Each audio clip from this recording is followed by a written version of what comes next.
আসসালামু আলাইকুম। চলে আসলাম বারেকের টিলা, কেকের গান, তাহেরপুর, সুনামগঞ্জ। কি ভাবছেন এই বৃষ্টির দিনে কাদামাটি রাস্তা দিয়ে কিভাবে আসলাম? আরে না, এই ভিডিওটা আজ থেকে আরো 1.5 মাস আগে ঈদের মৌসুমে করা। যারা ভিডিও বানানোর জন্য নিয়মিত ভিডিও আপলোড দিতে পারেন না, 2 দিন 3 দিন চলে যায়, ভিডিও দিতে পারেন না, তারা আমার মতো এই টেকনিকটা অবলম্বন করতে পারেন। একসাথে অনেকগুলো ভিডিও বানিয়ে রেখে দিবেন আপনার গ্যালারিতে।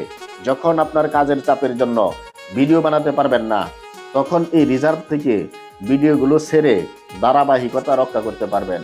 আমি বেশ কয়েকদিন যাবৎ ভিডিও বানানোর মতো কোনো সুযোগ পাচ্ছি না, কিন্তু এখনো আমার রিজার্ভে যেই পরিমাণ ভিডিও আছে, আরও অন্তত 15 থেকে 20 দিন অনায়াসে চালিয়ে যেতে পারবো। সুতরাং আপনারও যখন কোথাও বেড়াতে যাবেন, তখন বেশি করে ভিডিও শ্যুট নিয়ে রাখবেন। পরে যখন যেটার সাথে ভয়েস অ্যাড করা দরকার হবে, ভয়েস অ্যাড করবেন। যেটাতে মিউজিক দেওয়ার দরকার, সেটাতে মিউজিক দিবেন। এতে আপনাদের ভিডিও ছাড়ার ধারাবাহিকতা রক্ষা পাবে। টেকনিকটা আপনাদের কাছে ভালো লাগলে অবশ্যই কমেন্ট বক্সে জানিয়ে যাবেন। ভিডিও দেখলে দেখবেন, না দেখলে নাই। ধন্যবাদ সবাইকে।